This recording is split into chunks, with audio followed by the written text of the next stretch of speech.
उन्नत कृषि संकल्प मिशन 21 मई से 12 जून 2025 तक पूरे देश में लागू किया जाएगा। महाराष्ट्र के परभणी में 53वीं संयुक्त कृषि अनुसंधान विकास समिति 2025 का भव्य आयोजन किया गया, जिसका उद्घाटन 29 मई को मुख्यमंत्री देवेंद्र फडणवीस ने किया। इस महत्वपूर्ण कार्यक्रम के स्वागताध्यक्ष कुलगुरु डॉक्टर इंद्रमणि रहे, जबकि कुलपति माणिकराव कोकाटे सहित राज्य के अनेक मंत्री और गणमान्य व्यक्ति उपस्थित रहे। इस समारोह में लोक स्वास्थ्य, परिवार कल्याण, जलापूर्ति, स्वच्छता, ऊर्जा, महिला एवं बाल कल्याण, लोक निर्माण, कृषि, वित्त योजना, राहत और पुनर्वास जैसे विभागों के मंत्री और अधिकारी उपस्थित थे। परभणी जिले की पालक मंत्री मेघना साकोरे बोर्डीकर, कृषि परिषद उपाध्यक्ष तुषार पवार समेत करीब 300 वैज्ञानिक भी इस बैठक में शामिल हुए। परभणी कृषि विश्वविद्यालय को इस वर्ष इस बैठक के आयोजन का सम्मान मिला। इस अवसर पर 36 नई किस्मों सहित कुल 247 तकनीकी सिफारिशें प्रस्तुत की गई, जो किसानों की समस्या समाधान के लिए वैज्ञानिक दृष्टिकोण प्रदान करती है। यह बैठक महाराष्ट्र के कृषि विश्वविद्यालयों द्वारा किए गए अनुसंधान को सीधे किसानों तक पहुंचाने की दिशा में एक महत्वपूर्ण कदम मानी जाती है। नागपुर समय न्यूज के लिए महबूब शेख की रिपोर्ट, परभणी। मुळातच आपल्याला माहिती आहे की आपला मराठवाडा प्रामुख्याने कृषी आधारित अर्थव्यवस्था या ठिकाणची आहे।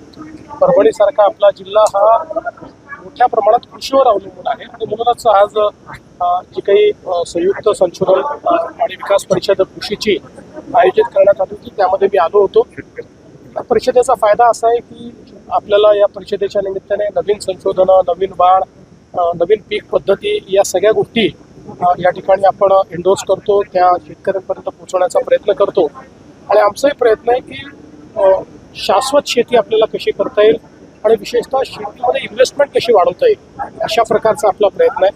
आज मी सगळ्या विद्यापीठांना सांगितलेलं आहे की जसं विद्यापीठामध्ये प्राध्यापक, शास्त्रज्ञ सगळे काम करतात, तसे शेतकरी देखील शास्त्रज्ञ आहेत। अनेक शेतकरी अशा प्रकारचं त्या ठिकाणी वाण तयार करतात किंवा नवीन क्रॉपिंग पॅटर्न, एक पीक पद्धती तयार करतात की ज्याच्यामुळे उत्पादकतेत वाढ होतोय, ज्याच्यामध्ये एक प्रकारे त्याची जी काही इनपुट कॉस्ट आहे ती आपण कमी करू शकतो।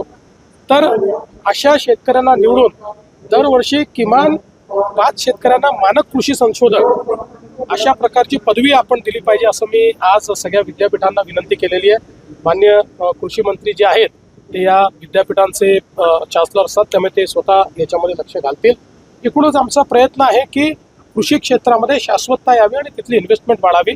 आज त्याचसोबत आम्ही सेलूच्या 132 केवीच्या केंद्राचं देखील त्या ठिकाणी एक त्याची सुरुवात केलेली आहे आणि आपलं जे काही मेडिकल कॉलेज आहे जे आपण आता तयार करतो त्याचंही भूमिपूजन आम्ही केलं।